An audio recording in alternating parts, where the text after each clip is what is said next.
that I endured 13 months of excruciating confusion and pain that was only mitigated by alcohol and starting an affair of my own with a close female friend who I was able to confide in and was originally just trying to comfort me and help me through it. Ivy provided the details of my story elsewhere on Quora, so those who are interested can search out my other answers over the past few years. But basically, I discovered my wife of 16 years was starting an affair rather accidentally, in that I was working on our email accounts. I am in IT, and I ran our own email server at home at the time, and discovered her exchanging emails with her affair partner. She was neither discreet or particularly smart about covering her tracks. Looking back, I probably should have confronted her right away and put a stop to it, but for various reasons, I didn't. Partly because I figured it was just a fling and partly because I had had a foolish and crazy drunken one-night stand myself about 12 years earlier. Something I confessed to her and completely repented for less than 24 hours after it happened. But something that I also felt gave her a free pass to have a fling of her own pretty much whenever she wanted. Since I believed I had no right to judge or condemn her for doing the same thing I had done, although to be fair, I had always told her very specifically that a one-night stand wouldn't bother me, considering what I had done, but an actual relationship would not be okay and would rip me apart. Still, over the course of the next 13 months, I continued following the situation, watching it evolve from a few infrequent encounters to this other man leaving his own wife of 40 years and moving into an apartment 2 blocks from our place, combined with outright lies about trips out of town to visit her family when she was in fact hanging out at his place or at a local hotel with him. She would go over to his apartment on lunch hours to clean up and do his dishes and then come home and complain to me that I hadn't done ours. And by about 8 months into the affair, she was spending 6 nights a week with convenient excuses to spend time with him, the usual stories about working late, or having extracurricular activities, or hanging out with girlfriends who would cover for her, while I stayed at home with our then 3-year-old daughter. I was a stay-at-home dad who worked from home. She was a full-time teacher who was also actively involved in running an extracurricular youth organization. To be fair, I didn't mind that too much, as I really loved my little girl and delighted in spending time with her. The whole reason I left a lucrative consulting practice to become a writer instead was so I could stay home with her and take care of her as a baby and a toddler. But on some level I think I also lost myself in that as a sort of escape. There's nothing that helps you forget your problems quite like your sweet 2-year-old girl crawling into your arms and cuddling up with you. After about 6-8 months of my wife's affair, I tried to get her to come clean by gently nudging her, saying things like, "I know there's somebody else. Can we please talk about this?" Each time, she'd do such a great job of feigning hurt and innocence, sometimes even bursting into tears, that I could even think she would do such a thing, that I began to question my own sanity. I had months' worth of intimate emails and text conversations between them in front of me, and yet I wanted to believe her over the actual evidence. It was pretty messed up,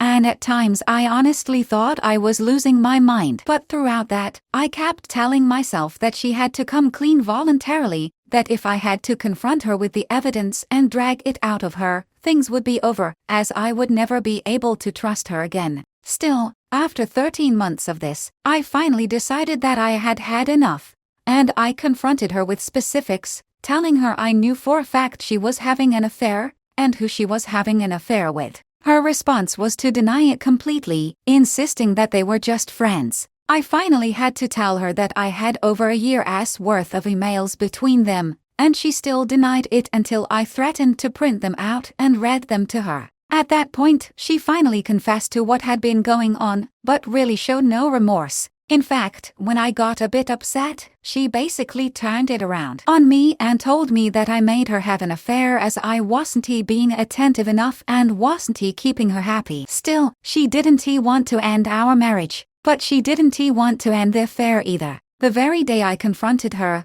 Groundhog Day 2014, she went to see him later on, and came home with flowers from him and put them right in the middle of the dining room table. Now, granted, I had been having an affair of my own at that point, which I confessed to her completely when I outed hers, since I am not a hypocrite. but she seemed to think that was mostly okay and gave her license to simply start spending late nights, or even full nights at his place. She seemed happy she could just come out into the open with it and not have to sneak around anymore. But at the same time, despite the fact that the two of them had talked about marriage and clearly wanted to be together, she was clearly afraid to leave me because of what people might think of her. She wanted to maintain the image of our perfect little family while continuing to do what she wanted to do. 3 weeks later, I finally called an end to the nonsense and said that if she wasn't going to end things, there was no point in continuing with a sham of a marriage, and began drafting up terms for our separation and looking for a place of my own. As for how I felt as her year-long affair progressed, at first, as I said,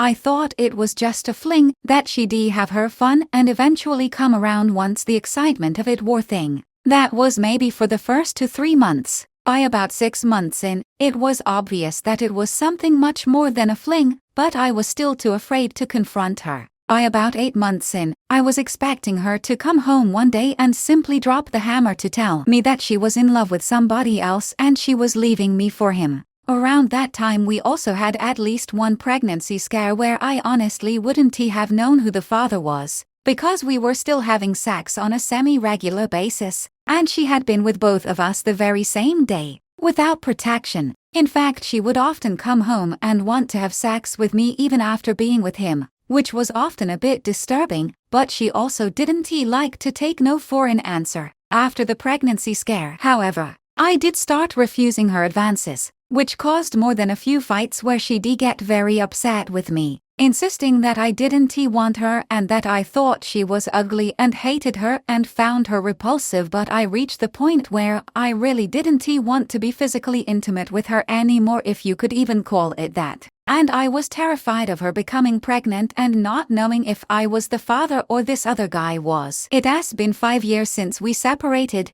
and 6 years since this happened. 2013 was seriously the darkest year of my entire life. However, by the grace of God, I have healed from the experience, completely forgiven her, and moved on into better things. I stayed with the woman I had started an affair with for about 2 years, but that didn't work out for various reasons, mostly because she was a lot younger and wasn't sure she actually wanted the baggage of an ex-wife and a kid, although to her credit, she really did try, and I was also left financially unstable after the divorce. I am now single, and my ex-wife is living with the man that she had the original affair with, and we share joint custody of our now almost 10-year-old daughter. I am very fortunate and blessed that our daughter seems to have handled the whole thing very well, all things considered. Despite whatever problems my ex-wife has, she still very much loves our daughter too. And while our current relationship can best be described as chilly, I am very thankful that we have never had any serious disagreements where our daughter is concerned. Ultimately,